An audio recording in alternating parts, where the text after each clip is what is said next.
Muy buenos días queridos amigos, estimados hermanos. Les extendemos una cordial bienvenida a este programa, La Voz del Espíritu y Profecía, y también queremos desearles un feliz sábado. Vamos a iniciar sin mayor preámbulo, vamos a invitarles para que inclinen el rostro, vamos a orar al Señor. Cariñoso y eterno Padre que moras en el cielo, santificado sea tu nombre. Te damos gracias por la oportunidad y el privilegio que nos das de poder presentarnos delante de tu presencia en esta mañana a través de este programa. Queremos rogarte que nos dirijas, que bendiga, Señor, nuestro estudio y que nuestra mente pueda ser iluminada por el poder de tu Espíritu Santo. Bendice tu iglesia y bendice a aquellas personas que no son de tu iglesia, Señor, a quienes habrá de llegar el mensaje. Te rogamos que pueda tu Espíritu Santo obrar maravillosa y poderosamente. Te pedimos y te rogamos esto y también te lo agradecemos en el nombre de Jesús. Amén. Amén. Muy bien, les recordamos que estamos estudiando el conflicto de los siglos y estamos en el capítulo 13, el despertar de España. No podemos tener una retroalimentación extensiva porque el tiempo se nos va muy rápido. Sin embargo, les invitamos para que busquen los demás videos que están en la red, ahí en el YouTube de manera especial o en Instagram, porque en el Facebook pues los borran, creo que los dejan solamente un mes, pero los 3 anteriores todavía deberían estar ahí. Así que para que usted tenga el contexto completo de lo que estamos estudiando, entonces les invitamos para que puedan mirar y escuchar los videos anteriores. Voy a leer como siempre un párrafo anterior para que tengamos más o menos idea de lo que estudiamos el sábado pasado y entonces continuar con el nuevo material. El doctor don Agustín Casala, compañero y sucesor de Rojas, era hijo de Pedro Casala, oficial mayor del Tesoro Real, y se le consideraba como a uno de los principales oradores sagrados de España.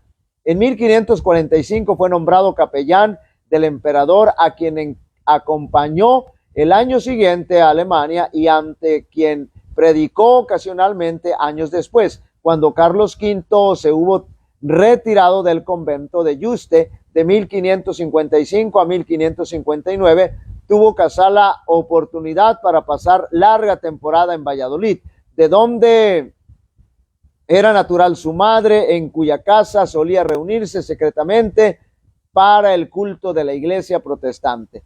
No pudo resistir las repetidas súplicas con que se le instó para que se hiciera cargo de los intereses espirituales de esta, la cual, favorecida en el talento y la nombradía del nuevo pastor, creció rápidamente en número y respetabilidad.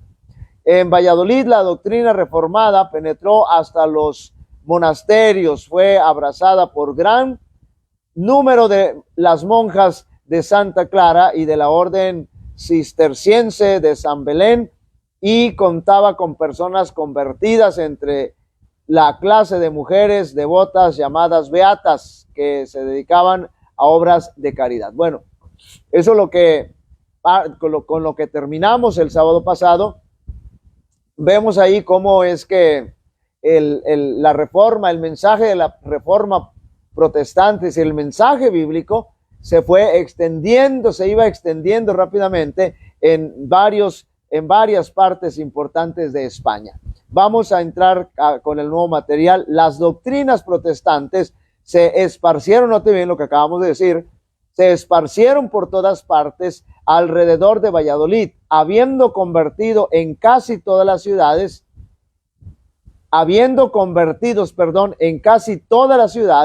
y en muchos de los pueblos del antiguo Reino León. Así que mucha gente estaba abrazando el mensaje evangélico que llevaba la reforma protestante.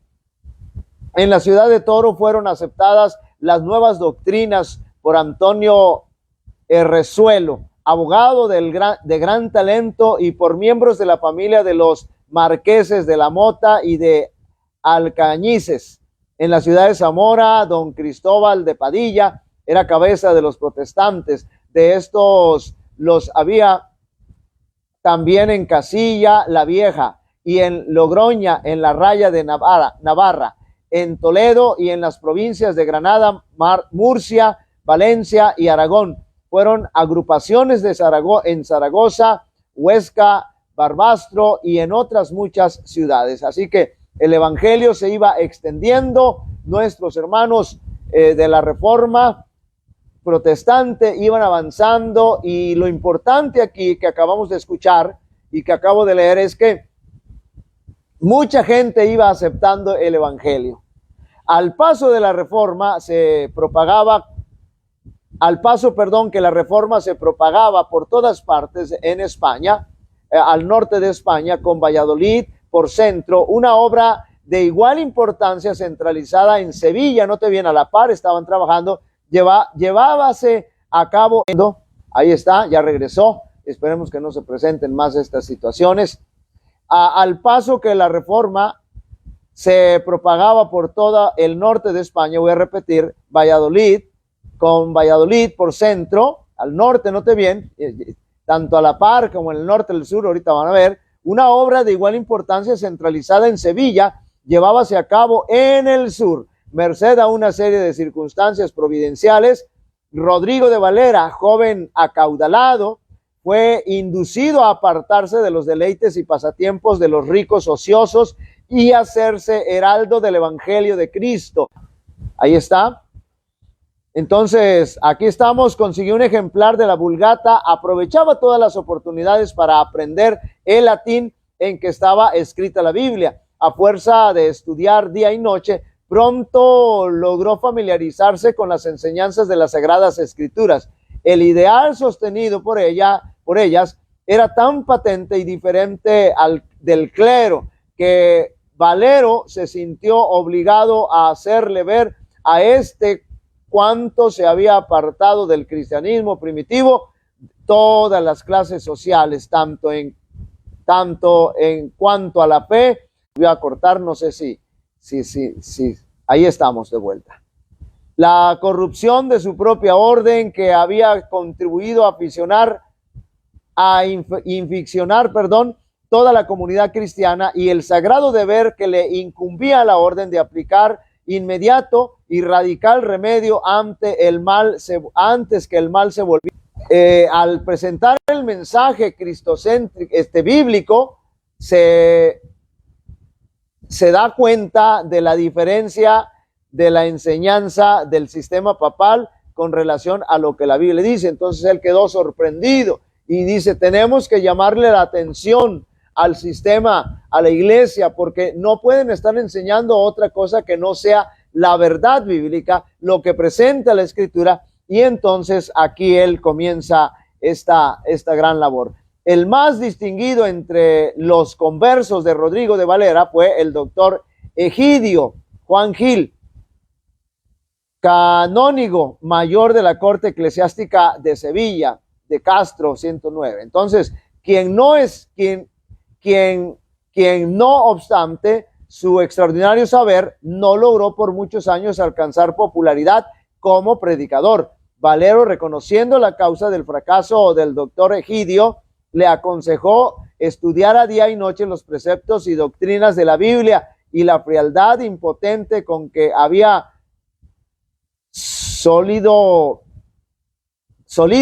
practicar fue sustituida con poderosos llamamientos a la conciencia y tiernas pláticas dirigidas a los corazones de sus oyentes. Entonces despertóse la atención de estos, que llegaron a la íntima convicción de la necesidad y ventaja de aquella salvación revelada por el Evangelio. De este modo, los oyentes fueron preparados para recibir las nuevas doctrinas de la verdad que les presentara el predicador, tales cual él mismo era revelada, y con la precaución que parecía aconsejar y requerir tanto la debilidad del pueblo como el peligro, la peligrosa situación del predicador. Así que aquí cambió su técnica, su táctica de predicar, y entonces ahora sí la gente lo escuchaba y se iban beneficiando con escuchar, con aceptar el evangelio. De este modo, y debido a un celo atemporado con prudencia, cúpole la honra no solo de ganar convertidos a Cristo, sino de educar mártires para la verdad. Note bien cómo al cambiar de la estrategia, pues está viendo estos grandes resultados en la predicación, no habiendo sido un buen predicador anteriormente, pero ahora con esta nueva estrategia y predicando el evangelio, predicando realmente la verdad, entonces está viendo resultados extraordinarios. Entre las demás dotes celestiales de aquel santo varón, decía uno de sus discípulos, era verdaderamente de admirar el que a todos aquellos cuya instrucción religiosa tomaba sobre sí, parecía que en su misma doctrina les aplicaba al alma, una tea de un fuego, una antorcha de un fuego santo, inflamándolos con ella para todos los ejercicios piadosos, así internos como externos, y encendiéndolos particularmente para sufrir y aún amar la cruz, y que les amenazaba, la cruz que les amenazaba. En esto solo, en los iluminados en la luz divina, daba a conocer que le asistía a Cristo en su ministerio, puesto que en virtud del Espíritu grababa en los corazones de los suyos las mismas palabras que él con su boca pronunciaba.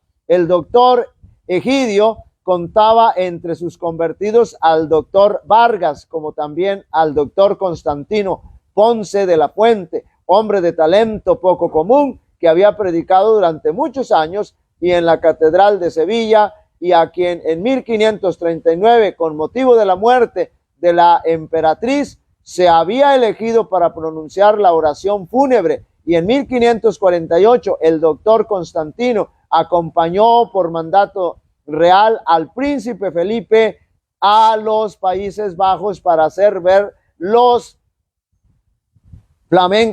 flamencos, que no les faltaba en España sabios y oradores corteses.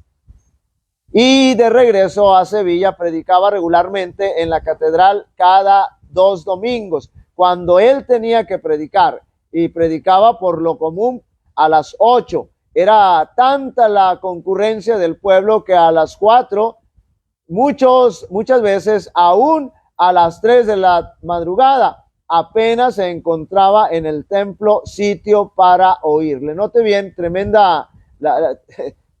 tremendo despertar que se estaba gestando en España, que se estaba realizando en España. Y entonces, note bien cómo cuando se predica el evangelio, realmente el evangelio hace una diferencia, y entonces la gente se siente conmovida, se siente tocada, se siente atraída. El Espíritu Santo puede trabajar porque están presentando la verdad. Cuando se presenta la verdad, la gente puede quedar impresionada, puede quedar convencida de que realmente lo que están recibiendo es verdaderamente el evangelio. Y así se fue gestando, así se fue realizando, así se fue extendiendo el evangelio, la reforma en España. Era grandísima bendición para los creyentes protestantes de Sevilla tener como guías espirituales a hombres como los doctores Egidio y Vargas. Note bien, personalidades, hombres importantes, preparados, que habían dejado todo y se habían dedicado entonces a la predicación. Y el elocuente Constantino, que cooperó con tanto ánimo y de un modo incansable para el adelanto de la causa que tanto amaban. Asiduamente ocupados en el desempeño de sus deberes profesionales durante el día, se reunían de noche con los amigos de la doctrina reformada, unas veces en casa particular y otras veces en otra. El pequeño grupo de Sevilla creció insensiblemente y llegó a ser el tronco principal del que se tomaron ramas para plantarlas en la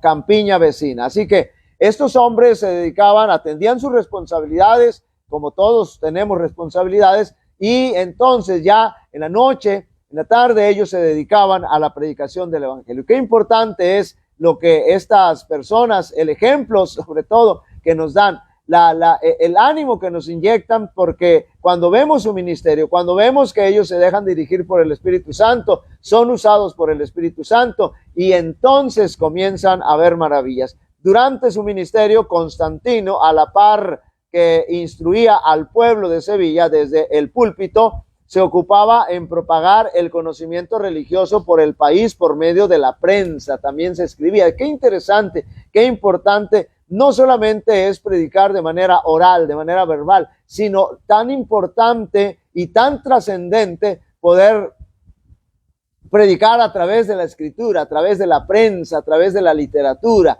a través de los libros. Nosotros como Iglesia Adventista somos privilegiados porque tenemos el ministerio de la página impresa. Entonces, el carácter de sus escritos nos muestra con plena claridad lo excelente de su corazón. Eran aquellos adecuados a las necesidades espirituales de sus paisanos, pero no calculados para lucir sus talentos o para ganar fama entre los sabios. Fueron escritos en su idioma patrio y en estilo al alcance de las inteligencias menos desarrolladas. Las especulaciones abstractas y los adornos retóricos en los que por naturaleza y educación podía sobresalir, sacrificólos sin vacilar, persiguiendo el único fin de todos, que todos lo entendieran y resultaran útil a todos. Así que comenzó a escribir, no solamente a escribir y adornarse ahí con sus escritos, sino que lo hizo de forma sencilla, sino que lo hizo de forma tan sencilla para que ellos pudieran entender lo que estaba diciendo.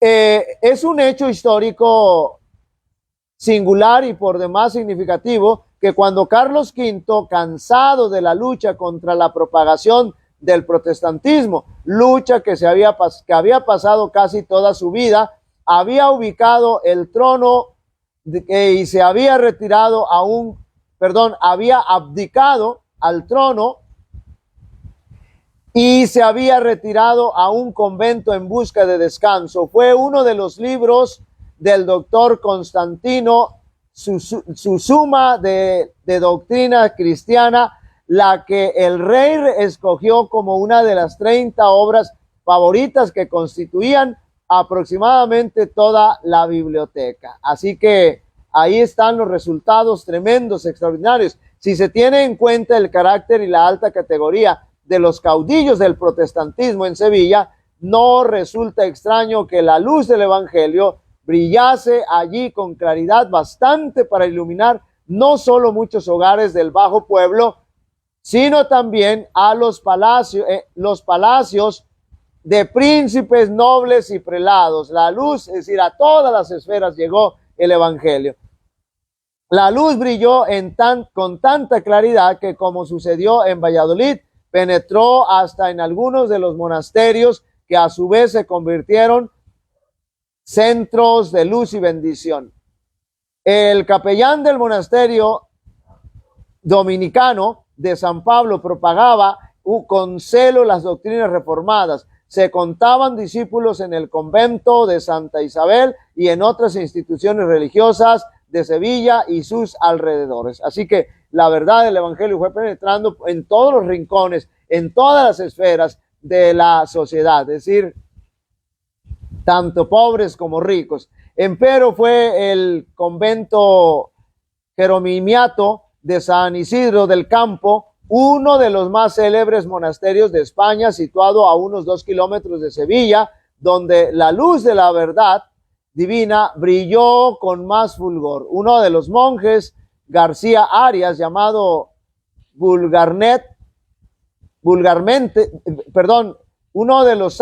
de los monjes, García de Arias, llamado vulgarmente Doctor Blanco, enseñaba precavidamente a sus hermanos que el recitar en los coros y en los conventos, de día y de noche, las sagradas preces, ya rezando, ya cantando, no era rogar a Dios, que los ejercicios de la verdadera religión eran otros que los que pensaba el vulgo religioso, que debían leerse y meditarse con suma atención las Sagradas Escrituras, note a dónde los llevaba, y que solo de ellas se podía sacar el verdadero conocimiento de Dios y de su voluntad. No era practicando esos rezos, esos escritos ya establecidos, sino que tenían que ir a la palabra de Dios para conocer la voluntad de Dios. Esta enseñanza la puso hábilmente en realce otro monje, Casiodoro de Reina, que se hizo célebre posteriormente traduciendo la Biblia en el idioma de su país. La introducción dada por tan notables personalidades preparó el camino para el cambio radical, y en 1557 fue introducido en los asuntos internos de aquel monasterio. Habiendo recibido un buen surtido de ejemplares de las Escrituras y de libros protestantes en castellano, los frailes los leyeron con gran avidez, circunstancia que contribuyó a confirmar desde luego a cuantos habían sido instruidos y a librar a los otros las preocupaciones de que eran esclavos. Debido a esto, el prior y otras personas de carácter oficial, de acuerdo con la cofradía, resolvieron reformar su institución religiosa. Las horas llamadas rezo, que había solido pasar en solemnes romerías, fueron dedicadas a oír conferencias sobre las Escrituras. Note bien cómo se cambia esto que ya estaba destinado, el rezo, todo lo que ya era monótono, entonces se cambia por el estudio de las Escrituras. Los rezos por los difuntos fueron suprimidos y sustituidos, note bien, con enseñanzas para los vivos. Se suprimieron por completo las indulgencias y las dispensas papales que constituyeran que contribuyeran lucrativo monopolio. Se dejaron sustituir las imágenes, pero ya no se las reverenciaba. La temperancia habitual sustituyó a los ayunos supersticiosos, y a los novicios se les instruía en los principios de la verdadera piedad, en lugar de iniciarlos en los hábitos ociosos y degradantes del monaquismo. Del sistema antiguo no quedaba más que el hábito monacal y la ceremonia exterior de la misa, que no podían abandonar sin exponerse inevitablemente e inminentemente al peligro. Los buenos afectos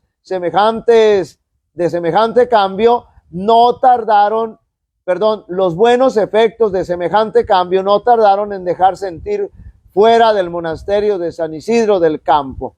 Por medio de las pláticas y de la circulación de los libros, aquellos dirigentes monjes difundieron el conocimiento de la verdad por las comarcas vecinas, y la dieron a conocer a muchos que vivían en ciudades bastante distantes en Sevilla. Así que todo ya estaba cambiado. La reforma, el mensaje que llevó la reforma protestante cambió radicalmente la vida dentro del sistema papal, dentro de la Iglesia Católica, a tal grado, escuchen bien, que ahora ellos vivían de acuerdo a lo que la palabra del Señor enseñaba. Qué extraordinario. Ya aquí se había gestado la reforma protestante. Sin embargo, vamos a continuar a ver.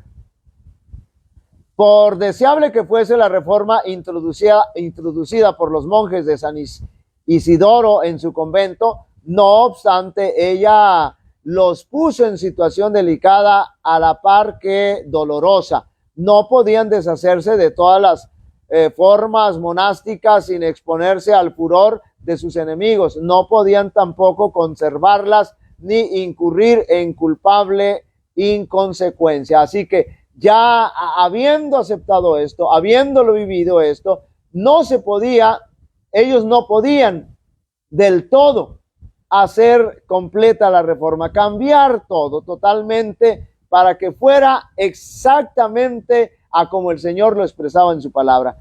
Todo bien pensado, resolvieron que no sería cuerdo tratar de fugarse del convento, y que lo único que podían hacer era quedarse donde estaban y encomendarse a lo que dispusiera una providencia omnipotente y bondadosa. Acontecimientos subsiguientes les hicieron reconsiderar el asunto, llegando al acuerdo de dejar a cada cual libre de hacer según las circunstancias. Le dieron libertad a cada quien de decidir lo que finalmente iban a hacer, querían hacer, lo que mejor y más prudente les pareciera. Consecuentemente, 12 de entre ellos abandonaron el monasterio y por diferentes caminos lograron ponerse a salvo fuera de España, y a los 12 meses se reunieron en Ginebra. Así que estas 12 personas tomaron la decisión: vamos a mantenernos firmes y fieles al mensaje que hemos recibido, a la palabra de Dios. Hacia unos 40 años de las primeras publicaciones que contenían las doctrinas reformadas, bien penetrado en España, los esfuerzos combinados en la Iglesia Católica Romana no habían logrado contrarrestar el avance secreto del movimiento, y año tras año la causa del protestantismo se había robustecido hasta contarse por miles de adherentes a la nueva fe, y de cuando en cuando se iban algunos otros a colaborar con la obra de crear toda una literatura especialmente adecuada para fomentar la causa que amaban más que la misma vida. Otros aún, cual los monjes que abandonaron el monasterio de San Isidoro, se sentían impelidos a salir, es decir, movidos a salir debido a las circunstancias peculiares en que se hallaban. Y así se iba fortaleciendo el movimiento de reforma. La desaparición de estos creyentes, muchos de los cuales se habían destacado en la vida política y religiosa, había despertado desde hacía mucho tiempo la sospecha de la Inquisición. No te viene, aquí viene la situación.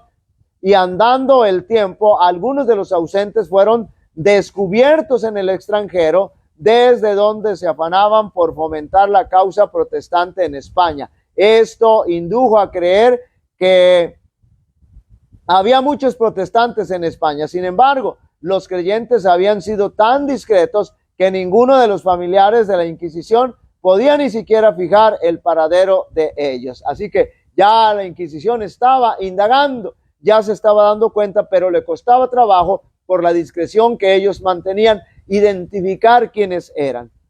Fue entonces cuando una serie de circunstancias llevó al descubrimiento de los centros de movimiento en España y de muchos creyentes. En 1556, Juan Pérez, que vivía a la zona en Ginebra, terminó su versión castellana del Nuevo Testamento. Esta edición, junto con ejemplares del Catecismo español que preparó el año siguiente y con una traducción de los Salmos, deseaba mandarla a España, pero durante algún tiempo le fue imposible encontrar a nadie que estuviese dispuesto a acometer tan arriesgada empresa. Finalmente, Julián Hernández, el fiel colportor, ¿se acuerdan que lo mencionamos el sábado pasado?, se ofreció a hacer la prueba. Colocando los libros dentro de 2 grandes barriles, logró burlar los esbirros de la Inquisición y llegó a Sevilla, desde donde se distribuyeron rápidamente los preciosos volúmenes. Esta edición del Nuevo Testamento fue la primera versión protestante que alcanzara circulación bastante grande en España. Durante su viaje, Hernández había dado un ejemplar de un Nuevo Testamento a un herrero de Flandes. El herrero enseñó el libro a un cura que obtuvo del donante una descripción de la persona que se lo había dado a él, y la transmitió inmediatamente a los inquisidores de España. Note bien, merced a estas señas, los esbirrios inquisitoriales le acecharon a su regreso y le prendieron cerca de la ciudad de Palma. Le volvieron a conducir a Sevilla y le encerraron entre los muros de la Inquisición, donde durante más de 2 años se hizo cuanto fue posible para inducirlo a que delatara a sus enemigos, pero sin resultado alguno.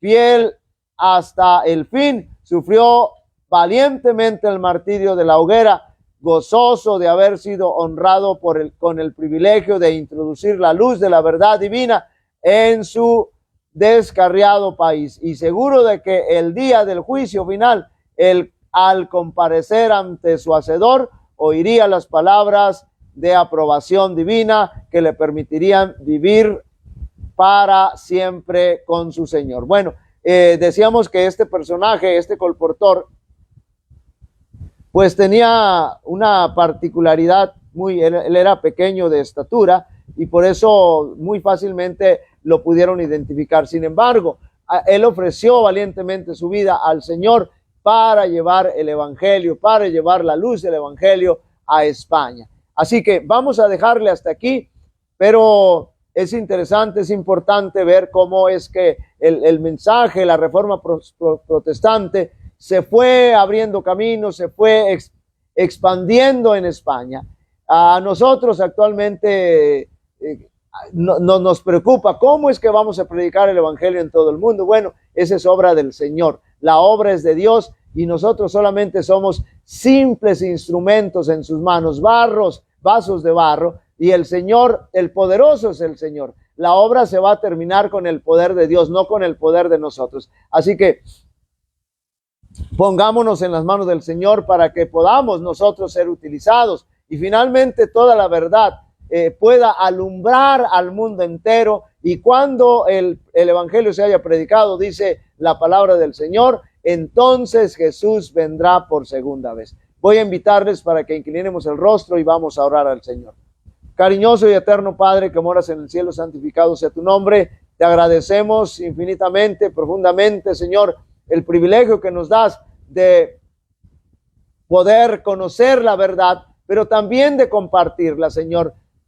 Dirígela con el poder de tu Espíritu Santo. Para nosotros es imposible, es difícil, es grande el trabajo, Señor, lo vemos así, pero debemos estar conscientes que no es con nuestro poder, sino con el poder del Espíritu Santo. Bendícenos en este sábado, guárdanos, guíanos, te lo pedimos todo en el nombre de Jesús. Amén.